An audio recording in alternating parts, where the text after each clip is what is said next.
ദീപക്കേട്ടൻ ഞാൻ ദീപക്കേട്ടനോട് പറയും, ദീപക്കേട്ടൻ കാരണമാണ് ഞാൻ മ്യൂസിക് കമ്പോസർ ആയെന്ന് പറയും. കാരണം ഈ സിംഫണിയിലെ ചിത്രമണിക്കാട്ടിൽ അല്ലെങ്കിൽ പനിമതിയെ പുണരും, ആ പടം അത്ര വലിയ സക്സസ് ആയിരുന്നു അല്ല എന്ന് എനിക്ക് തോന്നുന്നത്.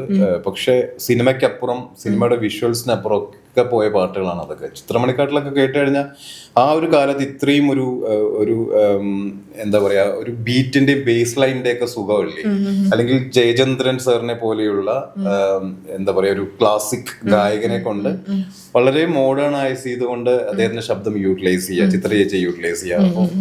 അപ്പോൾ അതൊക്കെയാണ് ആക്ച്വലി ശരിക്കും സിനിമ കമ്പോസർ ആയി തീരൂ എന്നുള്ള മോഹം ഭയങ്കരമായിട്ട് നമ്മുടെ ഉള്ളിലേക്ക് നിറച്ച് തന്നതിൽ ഒരാളാണ് ദീപക്കേട്ടൻ. നരനിലെ മിന്നടി മിന്നടി മിന്നാമിനുങ്ങയാണെങ്കിലും അതൊക്കെയാണ് എന്ത് വളരെ മിനിമലായിട്ടാണ് ഓർക്കസ്ട്രേഷൻ ചെയ്തിട്ട് ഈ മെലഡി എൻഹാൻസ് ചെയ്യുന്നതെന്ന് എനിക്ക് പലപ്പോഴും തോന്നാറുണ്ട്.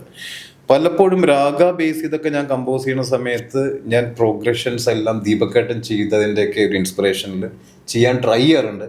അദ്ദേഹം ലെജൻഡാണ്. അത് എത്തിപ്പെടുന്നുണ്ടോ ഞാൻ എന്നുള്ളത് എനിക്കറിയില്ല. പലപ്പോഴും റൊമാൻറ്റിക് സോങ്, ചെറിയ കർണാട്ടിക് ചായവൊക്കെ വരുന്ന സമയത്ത് അതിനെ മോഡേണൈസ് ചെയ്യുമ്പോൾ എപ്പോഴും എൻ്റെ മനസ്സിലെ ചിന്ത ദീപക്കേട്ടൻ ചെയ്ത പോലത്തെ പരിപാടി, പുഞ്ചിരി തഞ്ചും പോലത്തെ പാട്ട്, പനിമതിയെ പുണരും, പനിമതിയെ പുണരും തളിരാമ്പൽ പൂവേ നീ പവനവനോടണയാൻ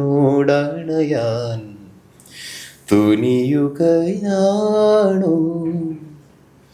എന്തേ മൗനം വെറുതെ, തരരീരാരി താരി പനിമതിയെ പുണരും.